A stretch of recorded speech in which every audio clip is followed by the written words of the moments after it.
14 days have lapsed and you haven't gotten paid, then you can definitely go to the Ministry of Labor and file a complaint against your employer and get your money.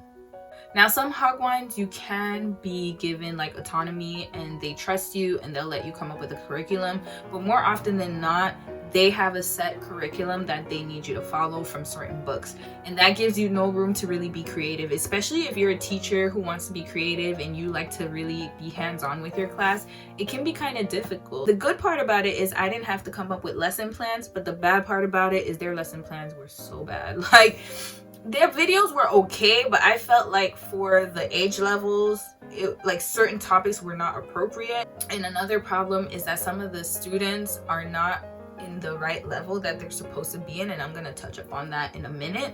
So it was very difficult for me to be creative within that system. What I ended up doing was that I tried to be creative in certain areas that I felt that I could kind of get a leeway in. For example, if we had a lesson on magic or something like that, then I would bring in YouTube videos about magic and would kind of give them questions and make little quizzes for them, and I could definitely be creative in that aspect. Honestly, it was very difficult for me to fully be creative with my students because the curriculum was so rigid.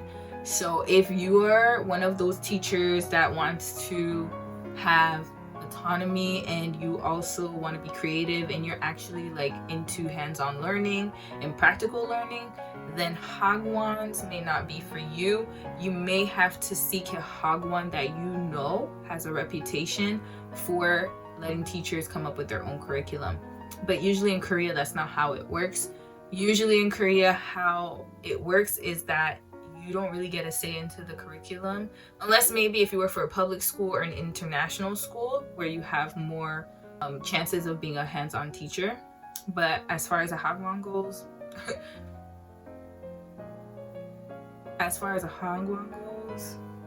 don't even think about it. It's not gonna happen. So definitely keep in mind that you don't have a say in the curriculum, and you have to be okay with that. You have to be okay with teaching what they want you to teach, how they want you to teach it, and having no room to say anything back. And if you don't teach it the way that they want you to teach it, then it's going to be a problem. So definitely keep in mind that if you're really a teacher type, you know, like a real teacher, then this may not be for you. You cannot change your visa without a solid reason. The reason for that is that in Korea, as an English teacher, you will be issued an E2 visa automatically. So an E2 visa, whoever your sponsor is, will be that sponsor for the duration of the contract. Meaning that if you leave a school for whatever reason, it's going to be hard for you to switch your visa to another employer with immigration. Now, I have heard of some people doing it, but the problem is that you need a letter of release from your employer in order for you to be able to get a new visa with another employer. Without that letter of release, you're basically going to have to go back home or come back to Korea on a tourist visa, because your visa will no longer be valid. They will just cancel your visa and you won't be able to get another job until that visa contract is over.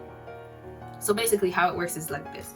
For example, if you went to a school and you didn't end up liking it and you hated it after 3 months and you're like, you know what, I'm out of here, I want to go, then what ends up happening is that if you leave and there's no valid reason, like if there were not like any legal infringements that happen or violations that are illegal that have happened, it's going to be hard for you to prove your case with the Ministry of Labor, because they'll just be like, well, just work it out with your employer. Why are you leaving? Why are you quitting?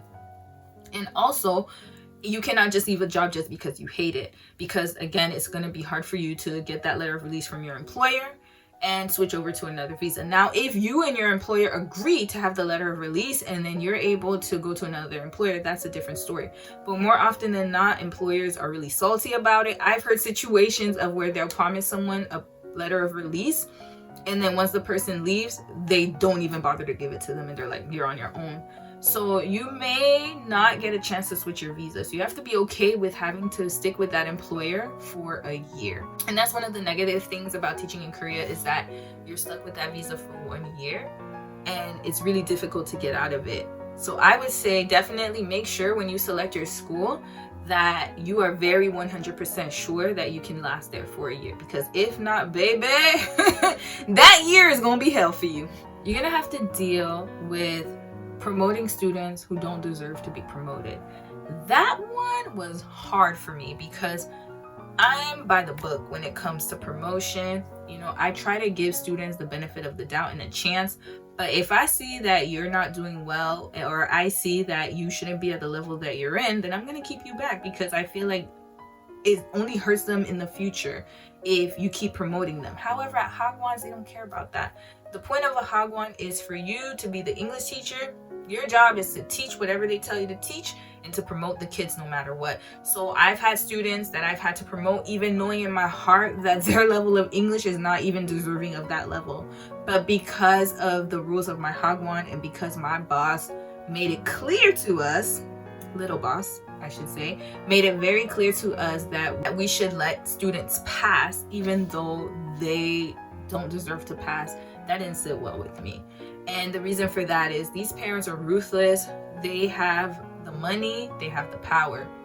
So they can make or break a Hagwon. And because the Hagwon industry is so competitive in Korea, because it's like everybody and their mom has a Hagwon, or a private academy is so popular in Korea, that it is very difficult for those businesses to stay afloat. So what they have to do is they have to cater to the parents. However, this kind of gives you a dilemma morally, because it's like, you know that these kids are not supposed to be at that level, but however, you're just kind of like not really teaching them. You're not really giving them the attention they need, or you're not giving them the appropriate level that they should be in. And that's very difficult, because this can hurt them in the long run, like I said. So that's another negative part about working at a Hagwon in Korea, is that you're going to have to promote students who don't deserve to be promoted, and you're gonna have to be okay with doing that. You're gonna have to be okay doing things that you may not naturally be okay with doing, and you just have to deal with it. So that's another con, I would say. And if you're the type of person that you feel morally conflicted having to do those certain things, then I would definitely say that teaching at a Hagwon will be challenging for you. They're gonna always be watching you on CCTV, okay? So CCTVs are everywhere in Korea, everywhere. And that's a good thing, but it's also a bad thing, because you're always being watched 24/7. So even when you're teaching, even when you're eating, your break time, everything is managed and controlled by management.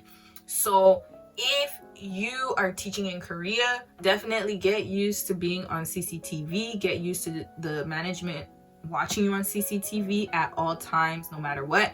And in one way, I can tell you that it does protect you against students who may claim some things against you that are not necessarily true, because some students have been known to be doing that, and they know they are bad as heck, but they will still say and accuse you of doing something. So the CCTV can help you in that aspect, but majority of the time it is really strange being watched like a hawk. Another thing is that I will tell you, for my classes, I had to teach 3 hours. 3 hours each class.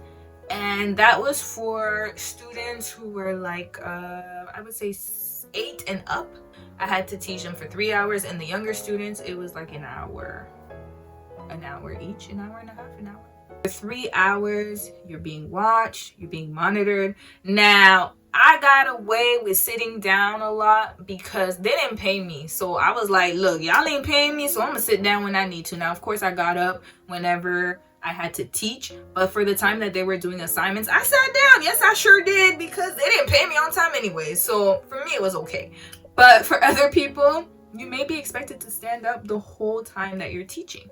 And some Hagwon hours vary. Some classes are from 1 hour and 30 minutes. Some classes are 2 hours. Mine, it was 3 hours.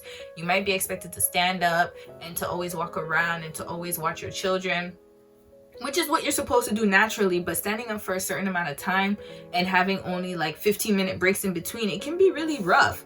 So you have to be aware that you will be monitored at all times, and you may or may not get feedback from your bosses based on that. And being watched at all times may not be for everyone. So if you're the type of person, if you get paranoid when people watch you all the time on camera, then just know that being at a Hagwon, you definitely will be watched at all times. At all times, period. There's no way around that. Remember, I said I don't want to scare any of you guys. I just want to give you my experiences. I also want to give you some pros about my time teaching in Korea. As much as the cons were bad, the pros were also good. So the first pro was I was able to make money, okay?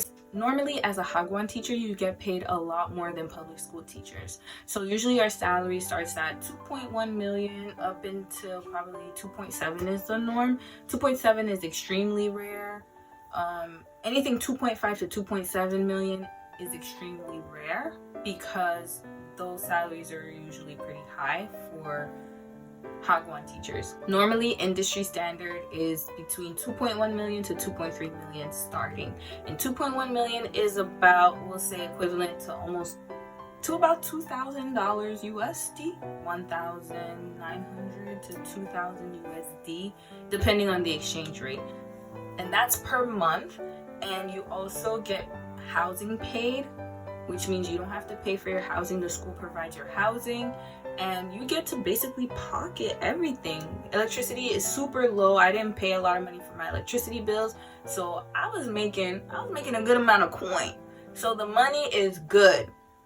So that's one positive thing that you can expect, is that the money is good, especially if you're living in a smaller city. I was living in Jeonju, so the cost of living was super low compared to Seoul. So I was able to save a lot of money per month, and I was able to send money back home and also pay off my student loans, because that was very important to me, to be able to pay off my student loans.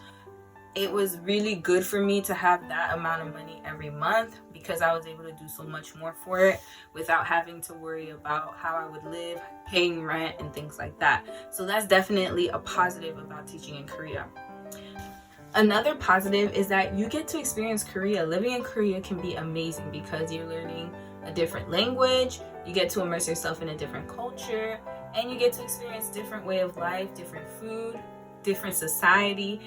Now, they could be annoying sometimes, I'm not gonna lie. Koreans are a special case of people, but what I will say is, for the most part, it's been enjoyable living here. People here, when they like you, they will do anything for you. That's one thing I like about living here, is that everyone is very hospitable and no one really bothers you for the most part. I would say getting to experience living in Korea is definitely a plus. Korea has such a rich history, and there's so many things that have happened in this country, and I think it's definitely a benefit to explore that further and to get to know the country for yourself. Another positive is that you get to make a difference in a child's life. Some of these kids, they don't get exposed to foreign nationals. They don't get to be exposed, especially to Black teachers. If you're a Black teacher, you are rare. So they love being able to see people of different cultures.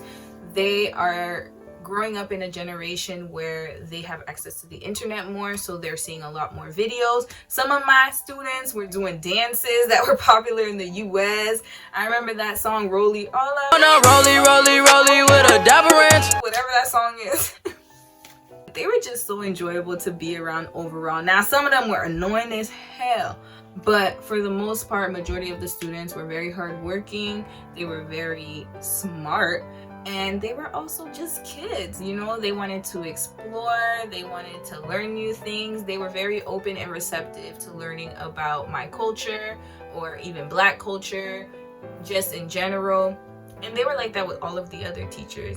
But I think with me especially, because I spoiled them kids, you know, they have such a long schedule. Most of them, they go to school in the morning, and in the afternoon they have to do the Hagwons, and then they don't sleep until sometimes midnight or later. And I remember once I had an assignment for students, and I was asking them, what is one thing that you wish that your parents didn't do? And one student, bless his heart, he was only like 9 years old, and he told me, oh, sometimes I wish my mom wouldn't get mad at me if I sleep at 11. And I was like, what? Like, for me, it's unheard of, because when I was growing up, I just went to school, I went home, did my homework, and that was it. Like, I had after school activities, I was able to hang out with my friends. I was able to be a child. But in Korea, it's a little different. I'm not saying for all families, but for majority of them, they go to school and they're in school all day, every day. So I did my best. I tried my best to make my classroom a second home for them. I wasn't as hard on them as the administration wanted me to be. I also had a lot of kids saying that they really enjoyed my class because they felt like they could be themselves. I never judged them for any questions they had. I never made them feel like they didn't know something. Anytime that they had questions, I was very receptive.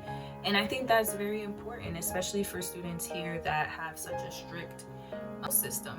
So I would say that teaching them is the best thing. And I even had one student come up to me and tell me that she, you know, in the beginning when she came, she was a new student and she felt so alone and isolated. But because of my class, because I made them talk to each other, she ended up making friends and she was so happy after that. And those are the joys of teaching that I like. And even though, yeah, the Hagwon system management wise can suck, like the administration part is the sucky part, but usually the students more than make up for it because they're just children living their lives. They have dreams, they have goals, they have aspirations, and I felt really honored to be a part of that process. I've had some kids tell me they wanted to be YouTubers, and some kids wanted to be webtoon designers. I tried my best to have kids explore their creativity in different ways, even though I was restricted. And I think that the best part was seeing them grow into themselves and become so confident because of the positive reinforcement that I would give them. And because my position in that year, I was put there on assignment, I believe by God, to teach these kids and to make their lives as bright as it could be for that year. And I would never regret that part of teaching in Korea. Definitely, if you want to come to Korea, do it. If you want to come and teach, do it. I just told my experience because I wanted you all to know the good and the bad parts of it. However, it can be such an enriching experience, and it's something that is an opportunity for growth and for development. And as a teacher, you'll definitely be challenged if you come here and teach students in another country, and it could be a very rewarding experience. I hope you all enjoyed my experience teaching in Korea, the good, the bad, and the ugly. Definitely like, comment, and subscribe if you want more teaching content. Unfortunately, I only taught for a year, so my experience is not as notable as some other YouTubers. Please comment below if you have a question about teaching in Korea. So until next time, take care of yourselves and